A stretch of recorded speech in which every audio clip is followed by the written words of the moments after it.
galaxy was loud with voices. Proud alien rulers, merchants, and captains all spoke of Earth as if it was a small stone in a vast ocean. To them, humans were weak, fragile, and soft. They said Earth could never survive among the stars. They called it a young world with no teeth, no claws, and no future. In the shining halls of alien councils, humans were often spoken of like a joke. A trade minister once said, "Earth is good for music and art, but never for war." Another added, "If Earth ever builds warships, they will fall apart before leaving orbit." Laughter followed, loud and cruel. And for years, humans listened in silence, but silence did not mean weakness. On Earth, in secret bases hidden under mountains and oceans, men and women worked day and night. Engineers studied alien blueprints, scientists cracked stolen codes, and workers built in shadows. No one outside the planet knew what was truly happening, and those who guessed only laughed harder. Still, the whispers grew. Rumors spread that humans were gathering resources in secret. Metal shipments moved across space disguised as trade goods. Energy was pulled from old reactors and stored away. Some alien spies tried to report what they saw, but their leaders dismissed it. Humans cannot build anything great, they said. They are dreamers, not fighters. Yet on Earth, the dream was becoming real. The leaders of humanity had chosen a single path. They would not beg for mercy. They would not bow. If the galaxy saw Earth as weak, then Earth would show them a power they had never known. In the streets of alien worlds, children laughed at humans, calling them soft skins. In alien markets, traders joked about selling Earth's future for a handful of credits. Even alien soldiers trained with wooden dummies shaped like humans, striking them down in amusement. The image of Earth was clear in everyone's mind. A people easy to crush, but in the deep silence of Earth's orbit, hidden behind the clouds and shadows, something massive was being built. A shape too large to be a transport, too powerful to be a station. Its skeleton stretched across the void, piece by piece locked into place. Workers called it the Giant, commanders called it the Last Hope, but history would call it something else, the Dreadnought. At first, it was only a whisper among engineers, a secret code in reports, a word spoken carefully in the dark, but soon the name carried weight. It became the symbol of humanity's silent defiance. Every bolt hammered, every plate of armor added, every engine tested. Each part was a promise that humans would not be broken. And while the galaxy laughed, while alien voices grew louder, Earth waited, Earth prepared. Humanity's silence was not weakness, it was the sound of thunder before the storm. On the surface, Earth looked the same. Cities glowed at night, markets were busy, children played in the streets. To the outside eye, humanity was living quietly. But beneath the calm, there was a storm rising, a storm made of steel, fire, and determination. In the mountains, massive doors opened to reveal secret shipyards carved deep into stone. The sound of engines and machinery echoed through the caverns as builders worked day and night. No one outside these walls knew the truth. Scientists brought together from every nation shared discoveries, their rivalries forgotten. For the first time in history, humanity was truly united by fear and hope. They knew the galaxy would not show mercy. They had heard the laughter, the insults, the dismissals. Every insult became fuel, every mocking word became fire, and so they worked harder, faster, stronger. Even the ordinary people played their part. Some mined rare metals in dangerous pits, others carried supplies in silence, all knowing they were part of something greater. Still, the alien worlds carried on with their scorn. In council chambers across the stars, alien leaders scoffed at any rumor of human strength. One ambassador said, "If Earth could build a warship, I will eat my own claws." Another replied with laughter, "Do not worry, you will never have to." But hidden in the shadows of Earth's orbit, frames of a colossal vessel were coming together, larger than anything humans had ever dared to dream. It was not simply a ship, it was a symbol. The project leaders called it the Dreadnought, a name that spread like a quiet prayer among workers. Every bolt driven into its hull was a heartbeat of defiance. Every engine tested was a roar against the silence of space. When engineers grew tired, they remembered the voices of aliens calling Earth weak. When soldiers trained, they remembered the alien soldiers striking Hugh. Man-shaped dummies with laughter. The storm was gathering not only in shipyards but also in hearts. A farmer's son who once believed Earth was too small now dreamed of piloting the stars. A mother whispered to her child, "You will grow up safe. The Dreadnought will protect you." Across the planet, ordinary lives tied themselves to this one vision, and still, the galaxy remained blind. Spies sent to watch Earth reported strange movements, shipments of metal, increased power use, but their warnings were ignored. Alien rulers believed humanity was wasting its effort.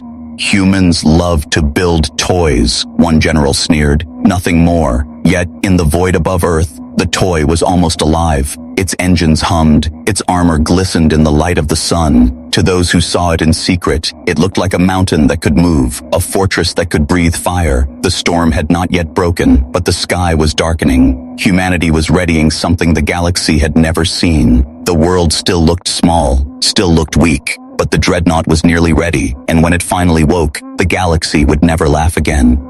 The galaxy was vast, filled with powerful empires. Each one had fleets that could darken the skies. Their warships were armed with weapons that could burn moons. To them, Earth was not even worth watching. And yet the name of the small blue planet sometimes slipped into their conversations, not with fear, but with laughter. In the shining halls of the Arkul Empire, ambassadors shared drinks while mocking the humans. One alien with golden scales raised his glass and said, "I hear Earth is building something large, perhaps a ship, perhaps a dream." His companions roared with laughter. Another added, "A human ship. It will fall apart before it leaves orbit."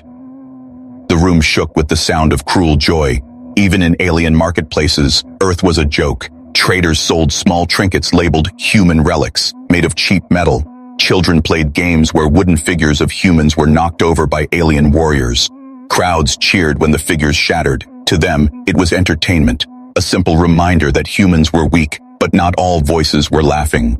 A few spies spoke of strange movements around Earth.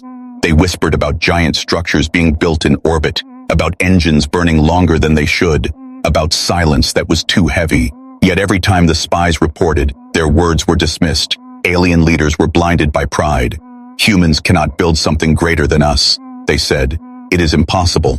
Still, the laughter carried on. In the Great Council of the Stars, where hundreds of species gathered, a debate sparked. A small race tried to warn about Earth, but their voices were drowned by jeers. One warlord leaned forward and said, "If Earth ever dares to fight, we will crush them in a single battle." The others clapped their hands, agreeing without doubt. Back on Earth, these words reached human ears. News spread of alien councils mocking them, of alien soldiers training by striking human-shaped dummies. It should have broken spirits, but it did the opposite. Engineers tightened bolts with more force, soldiers trained harder, and workers labored without rest. The laughter of the galaxy became fuel for the fire. In the shipyards, the Dreadnought's frame was almost complete. Its dark hull stretched across the void like a sleeping giant, hidden under layers of secrecy. Its massive cannons were installed, engines tested, and shields prepared. Workers looked at it with awe, whispering to each other, "They think we are weak, but they will see." Meanwhile, the laughter beyond Earth only grew louder. A famous alien general stood before his fleet and declared, "If Earth has built a ship, I will destroy it myself with a single strike." His soldiers laughed, cheering for their commander. None of them realized how close they were to being wrong. The galaxy had decided its truth. To them, Earth was a fragile world, a people who wrote songs and told stories but would never stand in battle. They believed humanity was too young, too small, too weak, and so they laughed, across stars, across empires, across every corner of space. But laughter has an end, and soon the day would come when their laughter would turn to silence, and their silence would turn to fear. For the Dreadnought was nearly ready, and when it moved, the galaxy would never laugh again. The stars above Earth looked calm. To anyone watching from far away, it seemed like an ordinary night in orbit. Cargo ships drifted from station to station, satellites blinked faintly, and transports carried goods between colonies. Yet hidden in the shadow of the planet, something enormous stirred. The shipyard had been silent for weeks. Engineers and soldiers moved carefully, speaking only in hushed voices. The Dreadnought was no longer just a frame of steel. It was alive now, powered and ready. Its massive hull glistened in the faint sunlight, armor thicker than anything humanity had ever made. Its engines, buried deep within the vessel, hummed with restrained fury. On the surface, most of Earth still did not know what was being born above them. Only those inside the project understood, and even they could hardly believe it. Some stared at the warship with awe, whispering, "This is too big, too powerful, too human." Others wept silently, knowing they were part of history. The launch was not announced. There was no parade, no speeches. Humanity knew the galaxy would be listening, so they kept their silence. Even the leaders gave no command in public. The order came quietly, one signal sent across hidden channels, one word spoken in code,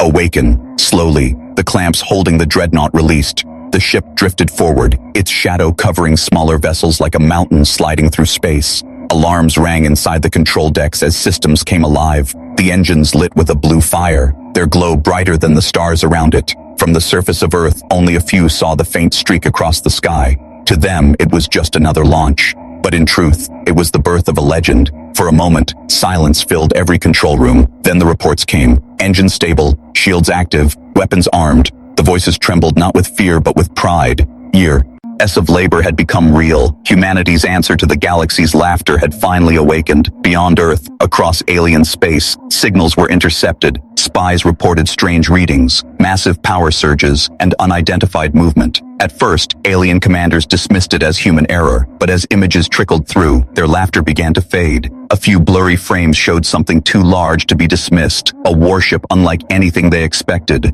Yet still, the galaxy did not believe. Some said it was a floating station, others called it a mining platform. Many laughed again, refusing to accept the truth. But deep down, a chill began to spread, because if even half of the rumors were real, humanity had changed the game. Inside the Dreadnought, crew members walked the long halls, staring at walls of steel thicker than city towers. Cannons large enough to split a battleship rested silently, waiting for their first command. Every crewman felt the weight of history pressing on their shoulders. They were part of something that no one outside their world could imagine. The launch was silent, but silence can be louder than any roar. Humanity had spoken not with words, not with threats, but with action. The Dreadnought had risen, and though the galaxy still mocked, the storm had already broken. Soon, the laughter of the stars would meet the fire of humanity, and when the first shot was fired, the silence of the Dreadnought would turn into a voice the galaxy could never ignore.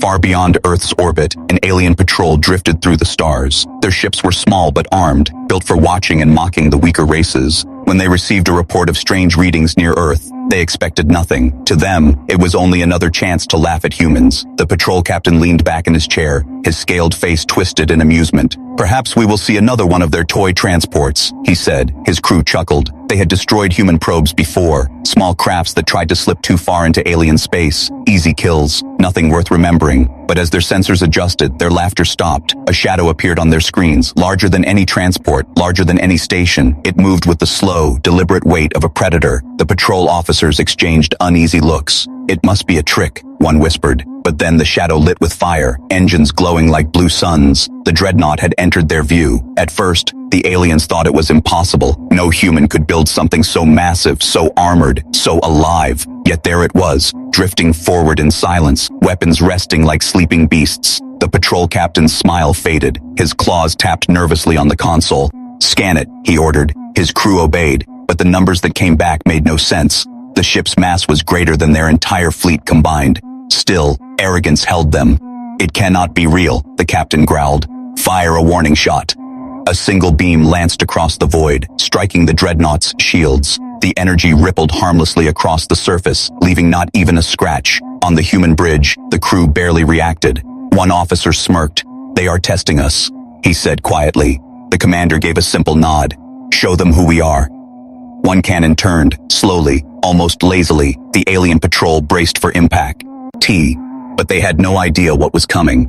The Dreadnought's gun fired once, just once. The void lit up like a sun had been born. The alien lead ship vanished in a blaze of light, torn apart in seconds. The patrol fleet froze, silence filling their channels. They had mocked humans for years, but now they stared at the wreckage of their strongest vessel, destroyed with a single shot. Fear spread through them like fire through dry grass. "Retreat," the captain ordered at last, his voice shaking. The surviving ships turned, fleeing as fast as their engines allowed. Behind them, the Dreadnought did not pursue. It simply drifted, silent, watching. Its presence alone was enough to send panic racing through the stars. When the patrol finally reported back, their voices cracked with disbelief. "It is not a station. It is not a toy. It is a monster." They tried to describe the scale, the power, the silence of the human ship.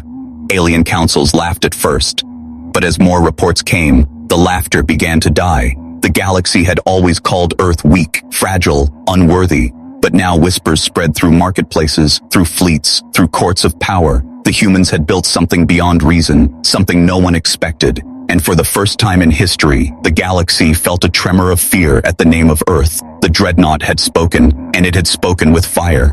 The alien empires could no longer ignore the reports. The destruction of the patrol fleet spread like wildfire. Rumors filled marketplaces, soldiers whispered in fear, and rulers gathered in anger. "It is only one ship," a warlord growled. "We will crush it with numbers." Within days, fleets were called together. Hundreds of warships gathered at the edge of human space, engines burning with pride and fury. From Earth's orbit, the Dreadnought drifted silently. The crew knew what was coming. They had prepared for this moment since the first steel plate was forged. Every weapon was checked, every shield tested, every soldier on board carried the same thought. We are humanity's answer. When the alien armada arrived, the stars themselves seemed to vanish. Countless ships blocked the light, their weapons glowing like fireflies. The alien commander spoke across the channels, his voice filled with arrogance. "Humans, surrender your toy or be destroyed." On the Dreadnought's bridge, the human commander listened in silence, then gave one order: "Advance." The engines roared, pushing the massive vessel forward. The alien fleet laughed at first. They thought the humans had no chance. But laughter turned to shock when the first volley came. The Dreadnought's cannons unleashed a storm of light, beams cutting through warships as if they were made of paper. Explosions lit the void, and dozens of alien ships fell in the opening strike. The battle became chaos. Alien ships swarmed, firing everything they had. Missiles, plasma, and beams slammed into the Dreadnought's shields. The glow was blinding, but the hull held. Each impact shook the ship, yet it did not fall. Inside, the crew gritted their teeth, holding their stations. They had trained for this storm. They would not break. Then the Dreadnought answered. A broadside volley of cannons erupted, the recoil shaking the vessel lee.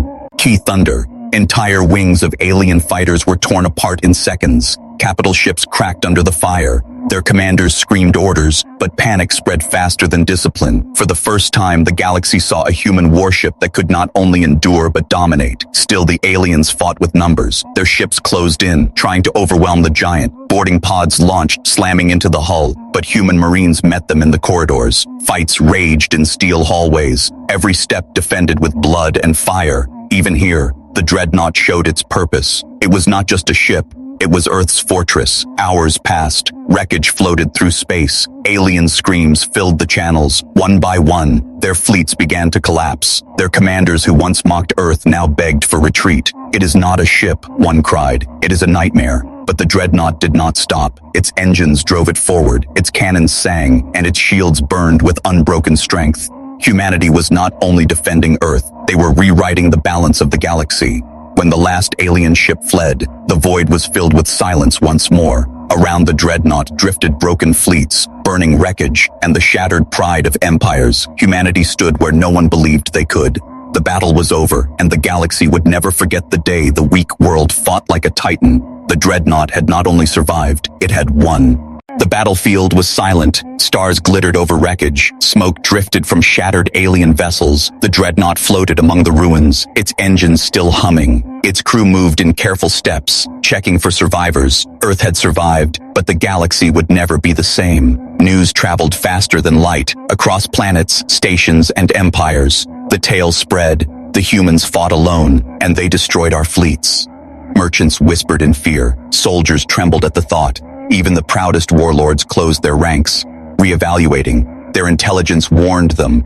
Earth was no longer weak. On the Dreadnought, celebrations were muted. The crew understood the cost.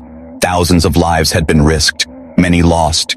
Every soldier carried grief in their hearts, yet they also carried pride. They had done what no one believed possible. They had defended their home and shown what humanity could do. Back on Earth, the sky was clear, but the people looked up differently. For generations, they had been dismissed, called fragile, called weak. Now, children pointed at the stars with hope. Farmers, engineers, and teachers all whispered stories of the Dreadnought. Their planet had a protector, and it was alive with human courage. The alien empires, once arrogant, now watched from afar. Meetings were held in secret. Councils debated strategies. Armies were reorganized. Every plan remembered the humans. Every fleet feared the Dreadnought. One commander whispered in disbelief. They were supposed to surrender. They should have died. But Earth had defied all expectations. Humanity did not stop at victory. The Dreadnought returned to orbit, carrying news of discipline, of strength, of unity. Scientists were called to repair, to improve. Engineers upgraded weapons and shields. Pilots trained for future threats. Every citizen realized the truth. Earth would never bow. Even allies across the stars reconsidered their positions. Diplomats reached out, treaties were rewritten. Some sought protection, others sought friendship. The humans had gained not just respect, but influence. Every eye in the galaxy turned toward the weak world, wondering if they could stand again against its power. On the Dreadnought's bridge, the captain looked at his crew, exhausted, battered, yet proud. "We did not just fight for Earth," he said. "We showed them who we are. We showed them why they must fear humanity." His words echoed across the ship. They had become more than soldiers. They were a legend. The galaxy would remember this day.